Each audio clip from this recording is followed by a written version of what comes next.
The governor of Texas isn't doing much about it either. That would be Greg Abbott, a Republican. In a matter of moments, Greg Abbott could deploy the National Guard, the Texas National Guard, to shut off the southern border completely, protect his state and the rest of the country. He's refused to do that. Instead, he's just deployed just over 1,000 of the 19,000 troops he controls. Why is that? Why not save the country if you have the power to do that? Why not save your own state? We don't know. Greg Abbott refused to come on the show and tell us. In a moment, we'll speak to one of his primary opponents about what should be done to protect all of us. Allen West retired from the U.S. Army as lieutenant colonel. Now he is challenging Greg Abbott in the Republican primary for governor of Texas. He joins us now. Allen West, I appreciate your coming on.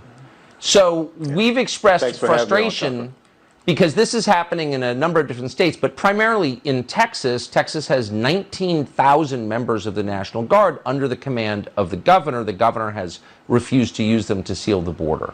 Tell us what you think of that as someone who is running against him. Well, actually, Texas has close to 26,000 members of the Texas Military Department. We have 1,254 miles of border that we share with a volatile, unstable country.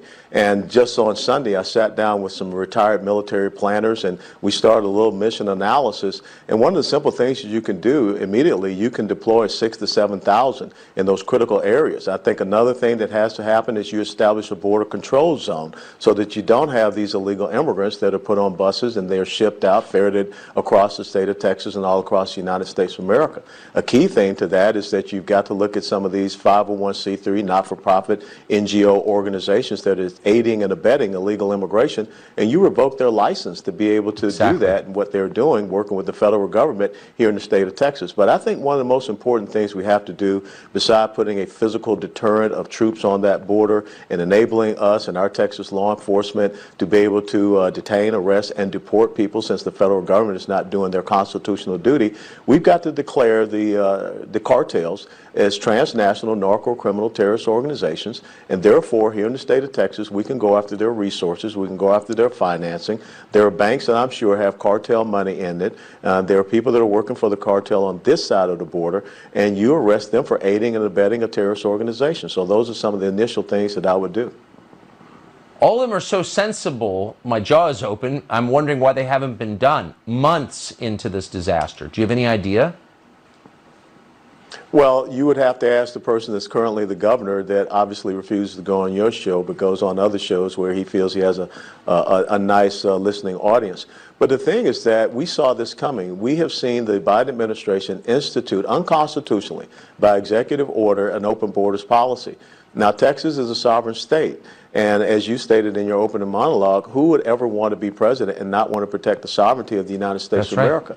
But who would want to be a governor and not want to protect the sovereignty of their state, which has almost a 1,300-mile border? We have already had firing incidents, Tucker, out in the El Paso sector where cartel members are shooting across the border into the state of Texas, targeting Border Patrol agents. Last time I checked, that was an act of war. As a matter of fact, 30 years ago, as a young Army captain, I was deployed to Kuwait to protect their border against Saddam Hussein, but yet here today, we find ourselves not protecting our own border. I find that very hypocritical and ironic.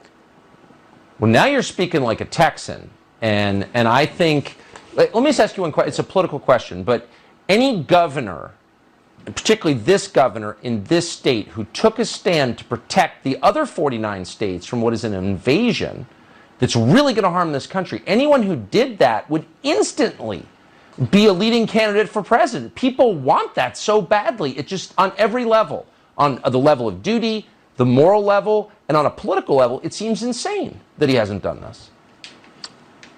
Yeah, you're absolutely right, but you know, my concern is not about a higher office. My concern is about the safety and security of the citizens of Texas, and of course, like you just said, the other 49 states. These people, anytime you go out here in Texas on any of the major interstates, you're going to see tour buses all over the state of Texas. Those tour buses are not filled with tourists, they're filled with illegal immigrants. Driving down here, I'm in Harlingen, which is in Cameron County, close to the border here in the Rio Grande Valley. Many of the Customs and Border Patrol checkpoints are empty. They're being abandoned. They're deserted. Why? Because those Border Patrol assets are down there in Del Rio along that border, and guess what is happening? You got free reign.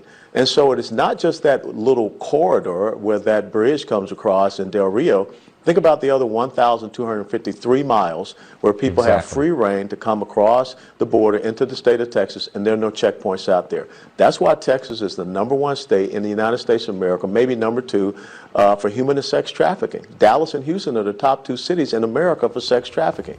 What governor would want to sit around and allow his state to lead the nation in that category? I think you just want a lot of support. Colonel Allen West, certainly for me. I appreciate it. Thank you. Thank you, Tucker.